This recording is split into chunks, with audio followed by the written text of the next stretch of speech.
Hello தங்கங்களே, எல்லோருக்கும் என்னுடைய அன்பு வணக்கங்கள்.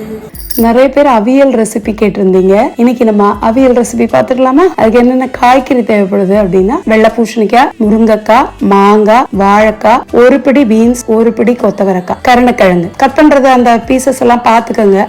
அது மாதிரி ஷேப்லயே கட் பண்றது நல்லா இருக்கும். இது ஒரு 6 பேருக்கு தேவையான அவியல் நான் பண்றேன். உங்களுக்கு எவ்வளவு குவான்டிட்டி தேவைப்படுதோ அதுக்கேற்ற மாதிரி காய்கறிகளை நீங்க வாங்கி யூஸ் பண்ணிக்கோங்க. அதுல அவியல் என்றதுனாவே எல்லா காய்கறிகளும் ஒவ்வொரு விதமான டேஸ்ட கொடுக்கறது. வெஜிடேரியன் ஃபுட்லயே அவியல் ரொம்ப பிரதானமான இடத்தை பிடிக்குது. அப்போ எல்லாமே இந்த நீள வாக்குலே கட் பண்ணிக்கிறது நல்லா இருக்கும். ஏன்னா அப்பதான் அந்த அவியல் ரெடியாகி நம்ம சாப்பிடும் போது வெந்து குழையாம நல்ல பீசஸா அந்த தேங்காய் தயிரோட மெர்ஜ் ஆகி ரொம்ப டேஸ்டா சாப்பிட முடியும். காய் எப்படி எல்லாத்தையும் கட் பண்ணி ஒரு அகலமான பாத்திரத்துல, அடிகனமான பாத்திரத்துல நான் அப்படியே டைரக்டா அடுப்புல தான் வைக்க போறேன். நீங்க குக்கர்ல வைக்கிறதா இருந்தா குக்கர்ல இந்த காய்கறி எல்லாத்தையும் போட்டு ஒரு 1/4 டீஸ்பூன் மஞ்சள் பொடி, அதுக்கு தேவையான உப்பையும் போட்டு மூடி வச்சு ஒரு 3 விசில் போட்டா போதும். அதுக்கு மேல விசில் வேண்டாம். அது வெந்துட்டே இருக்கும்போது நம்ம இந்த பக்கம் தேங்காய் எடுத்துக்கலாம்.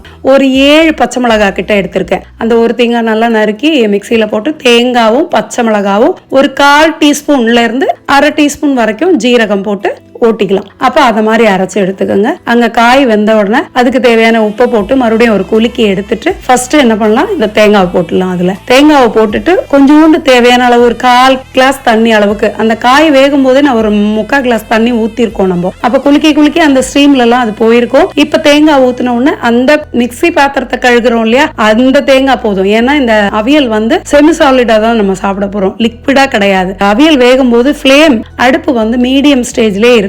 அது ஒரு கொதி வரத்துக்குள்ள தேங்காய் அந்த காய்கறிகளோட நல்லா வெந்து வரத்துக்குள்ள தயிர் எடுத்துக்கோங்க. கட்டி தயிர், வீட்டிலே ஒரு ஊத்தின தயிரா இருந்தா ரொம்ப நல்லா இருக்கும். ஒரு 3 கரண்டி தயிர், தேங்காய், காய்கறி, மஞ்சள் பொடி, உப்பு இதெல்லாம் போட்டு வெந்து ஒரு கொதி அந்த காயோட இதெல்லாம் சேர்ந்து அந்த பபிள்ஸ் வந்த உடனே இறக்கிடலாம். ஸ்டவ் ஆஃப் பண்ணிடலாம். ஒரு கொத்து கருவேப்பிலை, ஒரு 2 ஸ்பூன் தேங்காய் எண்ணெய் அது மேல நல்லா தூவிட்டு ஒரு கலந்து மூடி வச்சிடலாம். இப்ப சூடான சாதத்து கூட அந்த அவியலை போட்டு சாப்பிடும் போது அடடா, அது சாப்பிட்ட பார்த்தா தான் தெரியும். நீங்க சாப்பிட்டு பாருங்க, எப்படி இருக்குன்னு சொல்லுங்க. தேங்க்யூ. Bye bye தங்கங்களே.